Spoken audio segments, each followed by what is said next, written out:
All right, it's about 22 minutes after the hour of 8. We are going into our Kickstarter discussion commemorating World Cultural Day. Uganda will join the rest of the world today to commemorate World Culture Day this Friday, which is May 21st.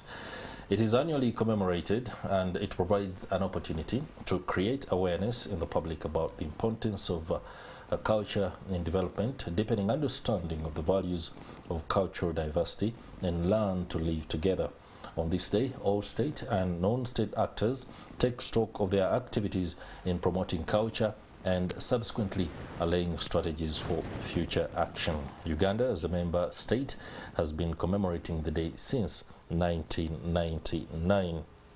Uganda's celebrations will be hinged on the theme Awakening Our Norms and Cultural Values as a Tool for Mindset Change at the Uganda National Cultural Centre. We have in the studio with me the Executive Director of the Uganda National Cultural Centre, Francis Peter Ojede. I also have an author, Hilda J. Twongyeirwe. That pronunciation has gotten the better of me, despite getting it right before we came on air. And I also have the usual suspect, seasoned art journalist, Andrew Kaggwa.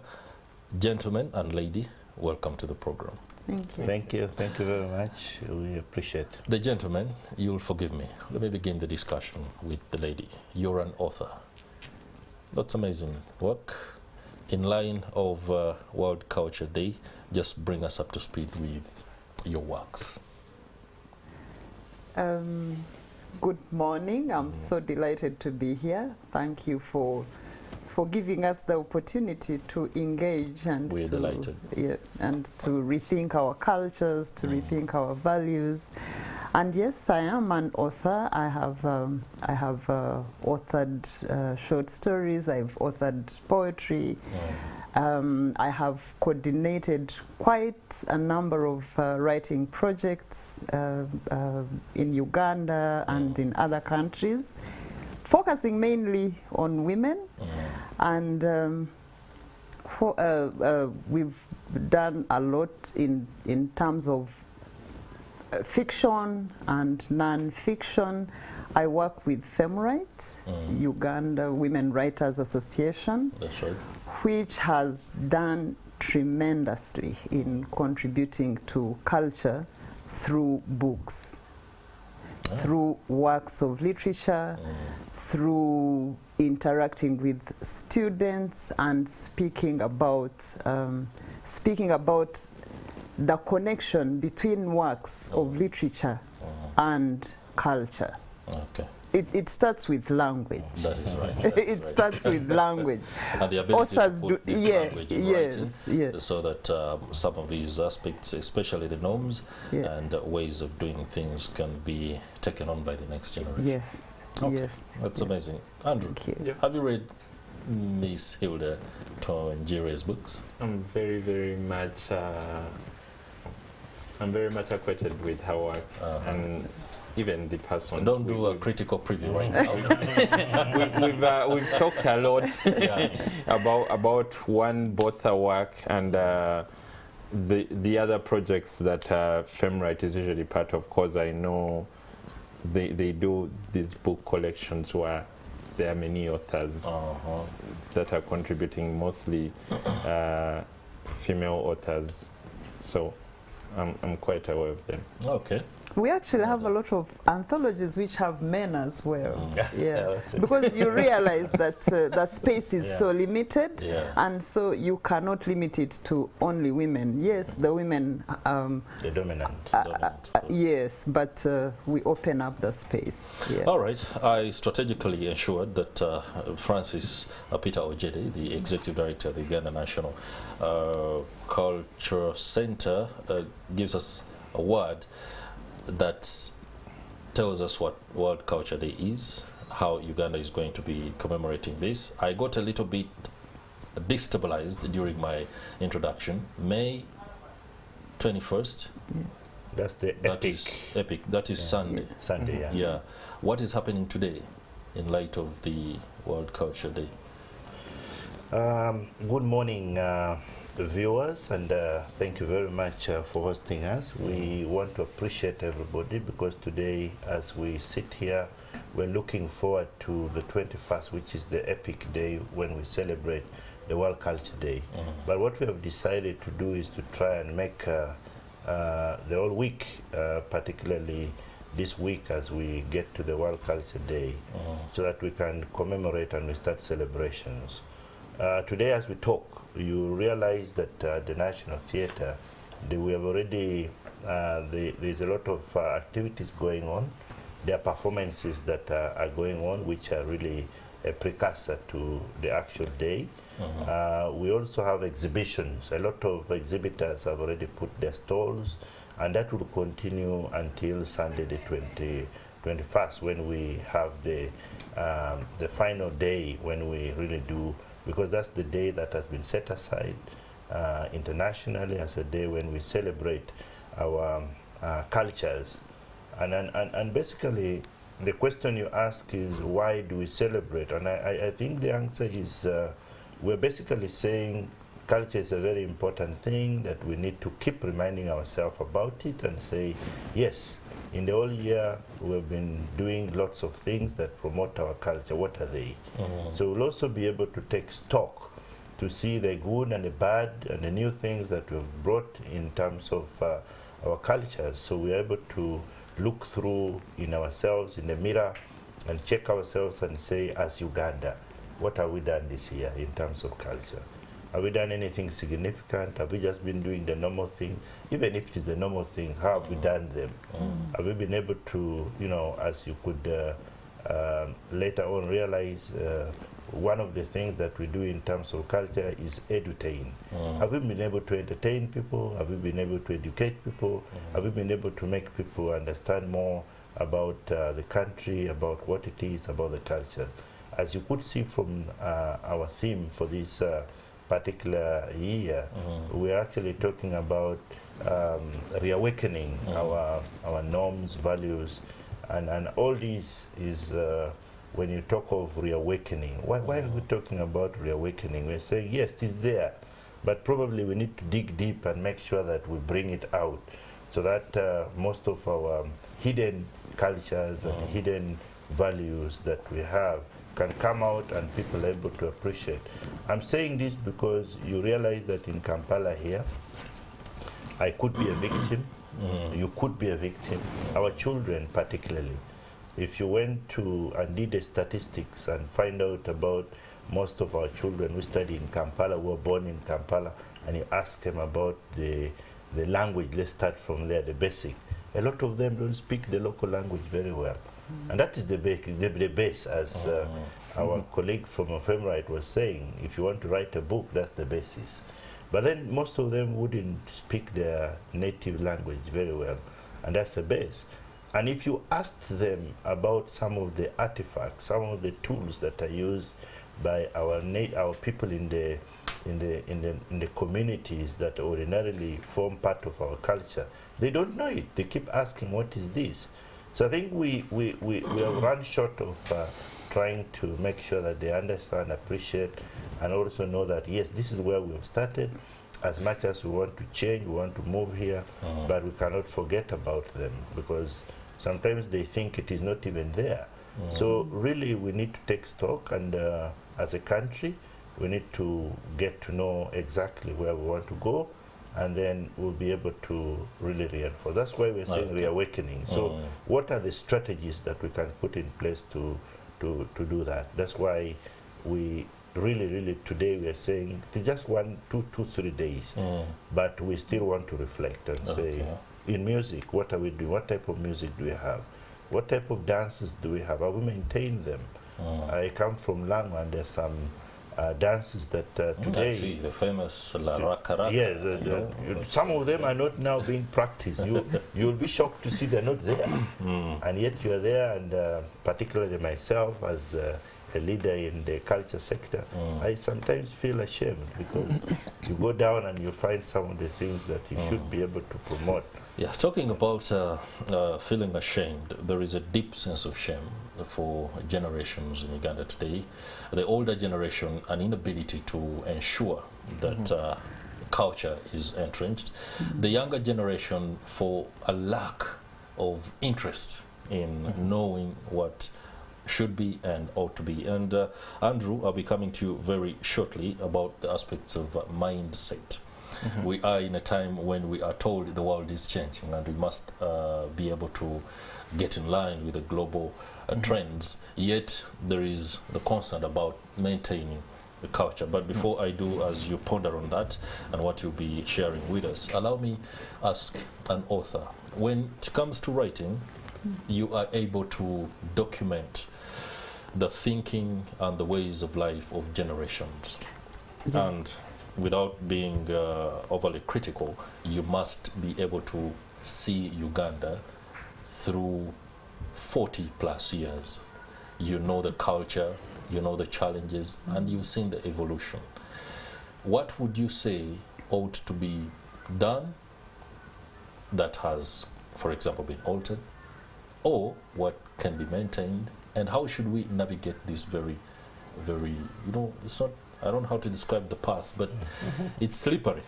You, at one point, you can be seen by a certain section of people as, hey, that guy is old, you know, and then the older persons are like, hey, man, you're failing us too. Yeah, I hear you.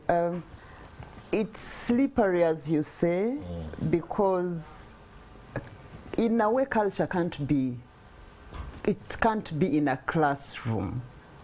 I mean, you can't say now I'm teaching culture. Yeah. And yet, culture is taught every day in the way we live, in the way we interact, in the way we do things. And so, for all of us, I think that it's a challenge that we all have to embrace as families, as schools, as policymakers, to provide, to build environments, to provide the environment in which that learning can take place. Because you're not going to stand in front of class and say culture. But if you provide an environment, then those things are going to happen. And speaking about being an author, if you look, for example, at the books that we speak about today, the Things For a Part, for example, we need, you cannot write like that if you have not been, if you have not had interest in your cultural values, or even live the part. If even exactly. And so, and you mentioned that the younger people have no interest. I think it's not so much as having no interest, but not. No one is giving them the direction. Yes. The direction. Yes. And so we have to have deliberate effort to do that at different levels. That's right. All of us. And if you read, for example, right now there are some books doing rounds. If Chintu by Jennifer Makumbi, which is a book that, you know, it's I'm sure, Andrew, you have read Chintu, which is really. Is there anything you haven't read? but no, it's an amazing book. It is an amazing book, and why it has been recognized internationally is because it goes deepest into our cultures, into Uganda cultures, into Buganda cultures. You know, sometimes we talk about change. We think we want to write the new things, but the new things have to have basis. Sure. Our cultural values, our language as is, gets recognized. The beautiful things automatically get recognized. gets to be loved, gets to be appreciated. And so even when we are speaking about change, that change has to be within context. It has to be within the context of our culture. Otherwise, people will read you and they will know that that you have no roots. I have a little short story, which is, and I put it, it is set in a village, in my village where I come from, and they teach it in Kenya. They picked just the short story, but you know, it's an ordinary short story. Very, very, yes, very, very ordinary. Okay. But they saw it, they wrote, and now it's taught. You've introduced something that means Mr. Francis Ojede will have to take us through the dwindling spaces for people to be able to learn culture and the platforms that are available. But I had promised Andrew Kaggwa to bring us up to speed with mindset. You authoritatively can talk about the mindset of 3 generations. The ones that were born after 2000, the ones that were born after 1990, and probably, you must correct me if I'm wrong, the ones that were born after 1985. There's a clash of culture, there's a clash of mindsets. You know? I don't actually think there is a clash as per se. It's only that a lot of things are happening. Like, are we the people keep calling millennials?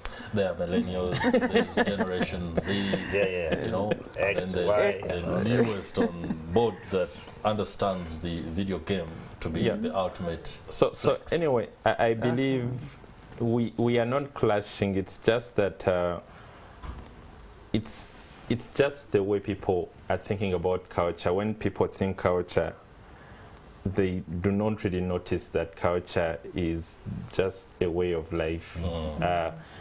There is a way when a Ugandan talks about culture, they think that you need to enter a small hut and things happen within there.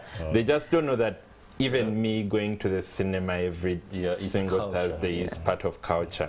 So it's more of a thing of misunderstanding. And what has happened with this is that we've non-consumed much of our Ugandan culture the way we would have been consuming it, simply because one, part of it was outlawed by religion. Like, there is a way religion, trust me, there was a time when you couldn't play a drum in church. Because it was associated with it was associated with ungodliness. So much of our culture has not been consumed because one of our beliefs. But then, like I was telling earlier, that at times every problem in this country at times starts with the government. Like, unfortunately, one, I could tell you that, you see, one of the best ways people consume culture is through art. Like you said, you cannot teach art, but culture is consumed without knowing. Personally, I was one of those people who got a lot of chances to study with very many Africans as I was growing up. That were not, some were Ugandan, some were Kenyan, some were Sudanese. And that gave me a very big chance to know a lot about Africans, but it robbed me of my language at one point. Like, I think by the time I was at university, I couldn't read Luganda, I couldn't write Luganda. And then I taught myself how to do these things by listening to music. Like listening to Ugandan music, listening to a lot of King Sir and these other people. And I somehow taught myself how to say things, how to write things. So one of the best ways to consume and learn more about your culture is through listening, it's through consuming art. Now, why I say it starts with the government is that the government is almost diminishing the spaces where art can be consumed. Like the National Theatre exists at the Winton Road. Like, which country in the world has the National Theatre existing in a place? It must be an institution that's countrywide.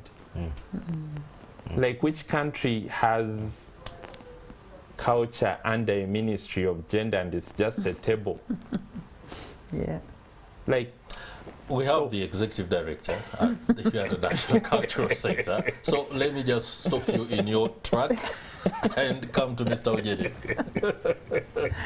Respond as he said it. And I think Andrew raises a fundamental question that I think we all need to address. And I hear him very well. I could also be able to articulate on the same. The issue of art and culture promotion and the spaces that are being provided or were there is a big issue. I know that one of the fundamental things is that when you look at our curriculum, just general curriculum in primary, secondary, it is one of the things that is lacking. In our years when we were studying, we used to, in primary 1, primary 2, primary 3, there would be a particular session for art and culture. You go and do anything that you want to do. And in a way, it built many artists and cultural practitioners. Over time, I think because of the need, because of the changing environment and so forth, and also, like you said, some of the policy makers that did not appreciate very well culture, they thought it was a waste of time. So it was sort of put a bit low. But I can also say that the beauty that is happening with some of this is that these debates are coming up and they're being generated, and I can say that government has begun to listen. A lot of listening is being done. If you realize that there is a lot of sessions that are going on with artists and with government officials to be able to appreciate and enable us to change the way we do our business. They are trying to listen, but they are listening wrong. Anyway, something she said earlier, like much of culture, like the basis of culture starts with the language. You see, most of us did not study. By the time I was in school, they were not teaching Luganda, and that's because I think people were starting to become woke, where someone would be like, yeah, I'm from Acholi, why are you teaching my child Luganda? And like, you kind of understand where they're coming from, but then it's a problem still that comes back to the way our country is structured. Like, we have one capital city, and then everything elsewhere is failed, and so everyone that was once a good education kind of comes into the central. And then when you come to the central, you're going to find people teaching Luganda, and then because they want to accommodate everyone, they're like, we should do away with Luganda. Yet if everywhere else were developed, people could actually stay in their places, study their languages alongside English, and we could be a very different society today. All right, before we come to the fact that there should be a national strategy to roll out some of these aspects, including the teaching of the various languages, allow me draw this conversation to the nucleus of the problem, the family. It is important, for example, that your child listens to you in the language that they ought to listen to you first. For example, me, I don't care whether sometimes the mother talks to my children in another language. I talk to them in Talejan. And they're quick to respond, because the challenges are there. Yes, they want to say and talk like I do, but they can't, but they understand. It's because I've realized that within my setting, that is my battle. Our father's failing on that. Our mother's failing on that. Because if the family is failing to take children through what they ought to understand at an early stage, you will blame the government for all the other reasons and forget yourself. I think you've raised a very, very critical point, because I know that there are parents who think that the home language is local, you know. So you find someone really proudly saying, "Oh, I'm sorry, you can't speak to my children." That's in the village now. "I'm sorry, you can't speak to my children because they only speak Luganda." They don't understand because they've been here in Uganda, so they only speak Luganda and English, and they are proud about that. My children speak Ruchiga and Runyankole. I am a Mchiga married to a Munyankole, and it's a policy in our home. We speak our home language. All right, we are not going to call people and say, speak speak actually. Speak. How can this mindset change be addressed? Very quickly, finalize your point. I was actually going to something different. Okay. But I think, as I said, it's a challenge to all of us. When I have children visiting my home, I ask them to speak in their language. Okay. Because we are saying that we have to teach them, and so I find it disturbing. I find it very disturbing that we cannot really speak to our children in our home languages. And sometimes it's just stubbornness, not that we actually can't. Some people are simply stubborn. We don't think about it. I think very many parents are very deliberate about their local languages in the homes. But one of the things you need to remember is that these days people are spending less time with their children. They're spending very little time with their children. So little time that you have. I mean, if you want water, a cup of water. I, for example, I cannot say, hey, Hilda, bring me drinking water. No, I tell her, Hilda, ndetera majago hunyo. And the girl knows, though she cannot readily respond with word, she quickly dashes and says, Daddy wants water, and brings the water. It works. You see, there is the spanner that which we usually put there is the issue of intermarriages. It's one of the issues that sparks on a lot of these issues of language. You may want to speak your native language and you find your partner doesn't, and then at the end of the day, the children are lost. It's a big issue. And then secondly, I noticed it in my primary school. It was, the school used to have a policy that when you're in school, you must speak English. And they have this thing that they'll put on your neck if you spoke or a bone. Local language. And so I remember they demonized I almost got 3 kilograms of those bones to myself because I usually had to. So you can see that's where it started. The native language, the local language was demonized. It was made to look like it's a bad thing. So everybody grew up knowing that this one is a no-go area. So you started getting into some of them. So for me, I think the solution to some of these things is that these debates that we are coming up with, and then for us to be able to appreciate that the basic tenets for any culture is the family and the language, and then we move into the other means through which we are able to promote our culture. We're talking about performances, music, dance, drama, poetry. I mean, the books that we're writing, the oral.